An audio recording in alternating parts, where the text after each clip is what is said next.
Quelque chose qui stresse beaucoup de détenteurs, c'est, comme pour tout produit financier, la liquidité. Oui. Cette liquidité, ça n'est pas le point fort de la SCPI, des SCPI.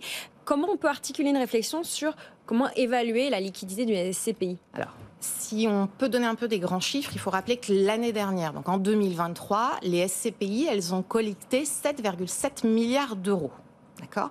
Mais cette collecte, en fait, elle a permis de faire sortir plus de 2 milliards d'euros de parts. Donc, il existe une liquidité, ça on peut le rappeler.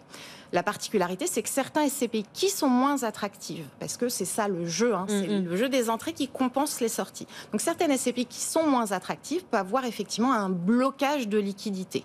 Dans ce cas-là, il existe dans les véhicules SCPI des mécanismes de liquidité que peuvent activer les sociétés de gestion. Alors il faut être lucide, ces mécanismes, c'est pas notre première option, c'est pas l'option A des sociétés de gestion. Pourquoi ? Parce que ces mécanismes mettent du temps à être activés. Tout simplement, je vais devoir céder, arbitrer des actifs pour dégager de la liquidité et honorer mes demandes de rachat. Ça, c'est l'option 1. Et puis, si je veux faire marcher ce qu'on appelle le marché du gré à gré, si ma liquidité est bloquée, eh bien dans ce cas, il faut être lucide sur le fait que probablement, il faudra que j'accepte une diminution de mon prix de part pour pouvoir céder mes parts. Le jeu des entrées qui compense les sorties, c'est voilà, le mécanisme de base qu'il est important de rappeler.